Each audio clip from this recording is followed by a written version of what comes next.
और अब सीएम योगी के चुनाव प्रचार की बात कर लेते हैं तो झारखंड में आज सीएम का तूफानी प्रचार देखने को मिलेगा। इसी क्रम में सीएम योगी आज झारखंड की 3 चुनावी जनसभाओं को संबोधित करेंगे। सीएम योगी राजमहल, जामताड़ा और देवघर में चुनावी जनसभाओं को संबोधित करने वाले हैं। सीएम की पहली जनसभा राजमहल क्षेत्र में, दूसरी जनसभा जामताड़ा में और तीसरी जनसभा देवघर में होनी है। तो झारखंड में भी 20 तारीख को इलेक्शन है और अब उसे लेकर चुनाव प्रचार मुख्यमंत्री योगी आदित्यनाथ, क्योंकि स्टार कैंपेनर हैं, उनकी तेज हो गई है। आज 3 जनसभाएं मुख्यमंत्री की है, उसमें जामताड़ा है, देवघर है, राजमहल। 3 जगहों पर आज मुख्यमंत्री योगी आदित्यनाथ प्रचार करते बीजेपी के उम्मीदवार के लिए दिखाई देंगे।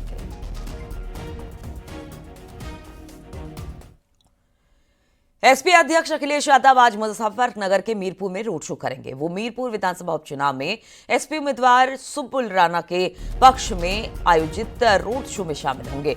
दोपहर 12 बजे से शाम को 4 बजे तक ये रोड शो चलेगा, जिसमें सुब्बुल राणा के लिए वोट मांगते अखिलेश यादव दिखाई देंगे।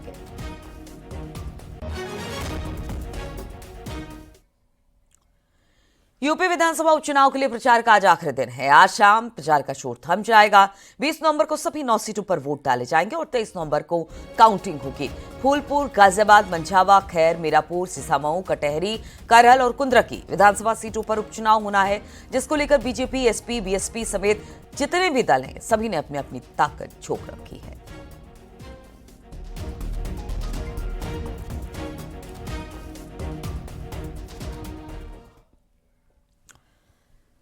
अखिलेश यादव ने केशव मौर्य पर बड़ा हमला कर दिया है। उन्होंने कहा कि केशव दिल्ली वालों के मोबाइल के रिंगटोन है और उनके पास कुछ अब बचा नहीं है। बटोगे तो कटोगे नारे पर सवाल खड़ा करते हुए उन्होंने दावा किया कि इस नारे को लेकर बीजेपी खुद ही बट गई।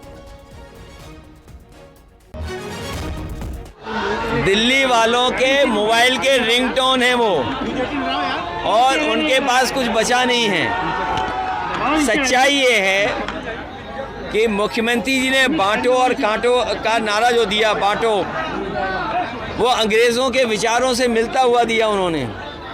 ये अंग्रेज़ों के विचारवंशी लोग हैं। अभी तक तो ये बटोगे कटोगे दूसरों को बता रहे थे, ये खुद ही बट गए हैं उस नारे को लेकर के। न केवल नारे में बटे हैं, बल्कि इनके बहुत सारे सहयोगी साथी भी अंदर ही अंदर इनके खिलाफ सुरंग खोद रहे हैं। सच्चाई तो यही है, इसीलिए आपने देखा होगा मुख्यमंत्री जी कितनी बार आपके बीच आए हैं, 3 बार, और डिप्टी सीएम, मंत्री, विधायक, सांसद, न जाने कौन कौन आ रहे हैं। वो इसी घबराहट में हैं कि अगर परिणाम अच्छा नहीं हुआ बाई इलेक्शन का, तो जिस तरीके से परिवर्तन बीजेपी करती है उसी तरह परिवर्तन यहाँ हो जाएगा। बीजेपी और विपक्ष में जारी जुबानी जंग थमने का नाम नहीं ले रही है। अखिलेश यादव ने बड़ा हमला किया और केशव मौर्य को लेकर कुर्सी पर बयान दे दिया।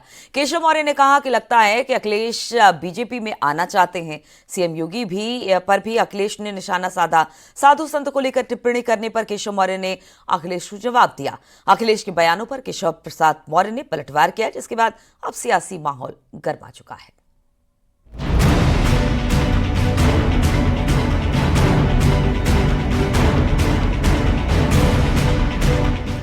यूपी के उपचुनाव में बीजेपी और समाजवादी के बीच तलवारें खिंच गई हैं। दोनों पार्टियों की ओर से एक दूसरे पर तीखे हमले हो रहे हैं।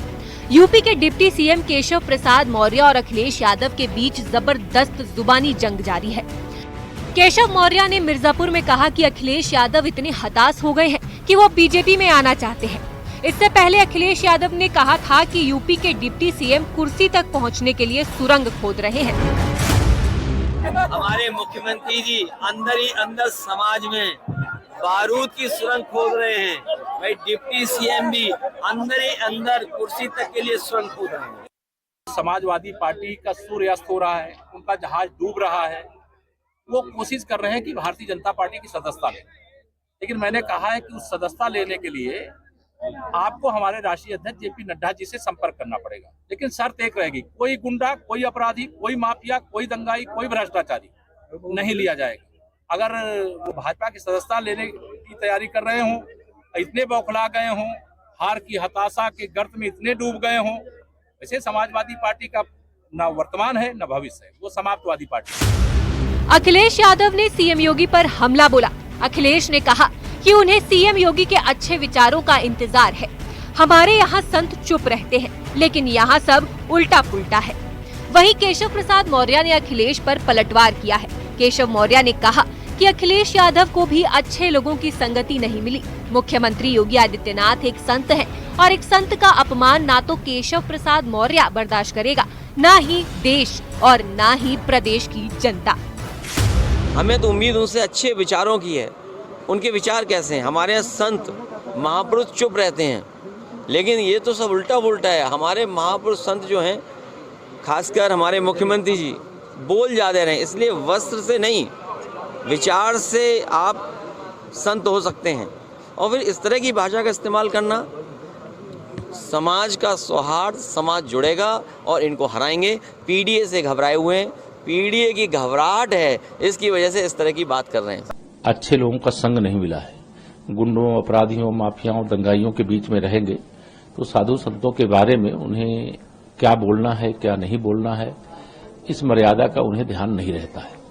उत्तर प्रदेश के मुख्यमंत्री योगी आदित्यनाथ जी एक संत हैं और संत का अपमान न तो केशव प्रसाद बर्दाश्त करेगा, न प्रदेश की जनता बर्दाश्त करेगी, न देश की जनता बर्दाश्त करेगी। और इसका खामियाजा उन्हें चाहे उपचुनाव हो चाहे चुनाव हो, उसमें उसे भुगतना पड़ेगा। यूपी में विधानसभा की 9 सीट पर 20 नवंबर को उपचुनाव की वोटिंग है। 18 नवंबर की शाम को सार्वजनिक प्रचार का शोर थम जाएगा। ऐसे में बीजेपी और समाजवादी पार्टी में बार पलटवार जारी है। अब देखना ये है कि अखिलेश यादव और केशव प्रसाद मौर्य में जारी जुबानी जंग अभी और कितनी तेज होती है। न्यूज़ 18 के लिए ब्यूरो रिपोर्ट।